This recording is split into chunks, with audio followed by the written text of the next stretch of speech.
Bonjour et bienvenue dans Couture Tranquille, le podcast qui t'accompagne pas à pas sur ton chemin de couture avec douceur, confiance et simplicité. Je suis Séverine, créatrice du blog Bulle de créativité. Et ici, je t'emmène dans un espace doux, tranquille, loin de la course du quotidien, où la couture devient un moment à soi, un moment de calme, de joie et de confiance. Installe-toi confortablement, on commence. Aujourd'hui, j'ai envie de te parler d'un sujet qui peut changer la façon dont on vit la couture. On va parler d'ambiance. De ce petit quelque chose autour de toi quand tu couds, de la manière dont tu t'installes, dont tu respires, dont tu prends ce moment pour toi, et plus précisément de comment créer une ambiance couture d'été apaisante. Parce que parfois ce n'est pas le projet qui bloque, ce n'est pas la motivation, ce n'est même pas le temps, c'est juste que tout autour de nous ne nous aide pas à nous poser.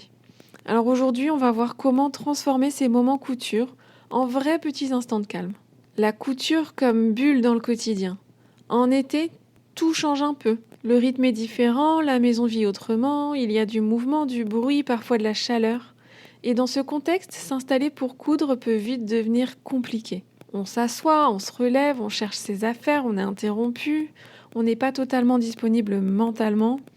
Et pourtant, la couture a besoin d'un minimum de calme intérieur pour être vraiment agréable. Pas un silence parfait, pas des conditions idéales, mais une petite bulle. L'ambiance change tout. On pense souvent que pour coudre, il faut un projet, du temps et un peu de motivation, mais il y a un élément qu'on oublie très souvent, l'ambiance dans laquelle on coud. Parce que l'ambiance peut soit te disperser, soit t'apaiser. Et ça change complètement ton expérience couture. Alors, créer une ambiance couture d'été apaisante, ce n'est pas faire compliqué, c'est plutôt enlever du bruit, ajouter du confort et revenir à quelque chose de simple.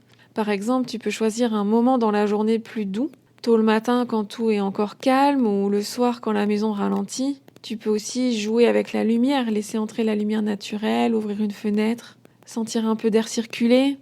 Tu peux t'installer avec quelque chose de simple à boire, pas pour faire parfait, juste pour te poser, une boisson fraîche, un café, une tisane légère. Tu peux aussi penser à ton espace, pas besoin d'un atelier parfait, mais peut-être juste un plan de travail dégagé, tes outils à portée de main, un minimum de désordre visuel.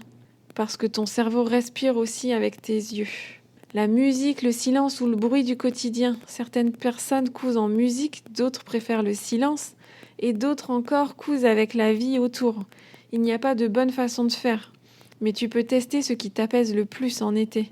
Une playlist douce, le bruit des oiseaux ou simplement le son de ta machine. L'idée, ce n'est pas de contrôler l'environnement, c'est de trouver ce qui te permet de te sentir bien dedans.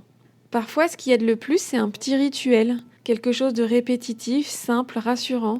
S'installer toujours de la même manière, préparer son espace avant de commencer, prendre une minute pour respirer avant de toucher le tissu. Ce sont de toutes petites choses, mais elles signalent à ton cerveau « Ok, maintenant c'est mon moment couture ». Il faut aussi moins de pression, mais plus de présence. Créer une ambiance couture d'été apaisante, ce n'est pas chercher la perfection, c'est enlever la pression. Ne pas chercher à être efficace à tout prix, ne pas chercher à avancer vite, ne pas chercher à rentabiliser le moment, mais juste être là. Avec ton tissu, avec tes mains, avec ce que tu fais. Même si ce n'est que quelques minutes. Il faut voir la couture comme un moment pour soi. Peut-être que c'est ça, finalement, le plus important. La couture n'est pas seulement une activité créative, c'est aussi un espace à toi.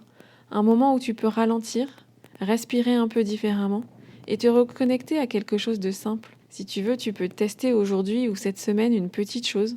Pas tout changer, juste une chose. Une lumière différente, un moment plus calme ou un petit rituel avant de commencer, et observer ce que ça change pour toi. Merci d'avoir écouté cet épisode, je te souhaite une très belle journée et une couture douce, apaisée, à ton rythme. Si cet épisode t'a plu, tu peux t'abonner au podcast pour ne pas rater les suivants, ou le partager avec une amie qui aurait bien besoin d'un petit moment à elle. Et si tu veux prolonger l'expérience, tu peux me retrouver sur mon site Bulle de créativité ou t'inscrire à ma newsletter pour recevoir régulièrement une dose de douceur et d'inspiration couture. Je te souhaite une très belle journée et je te dis à bientôt dans Couture Tranquille. Ciao!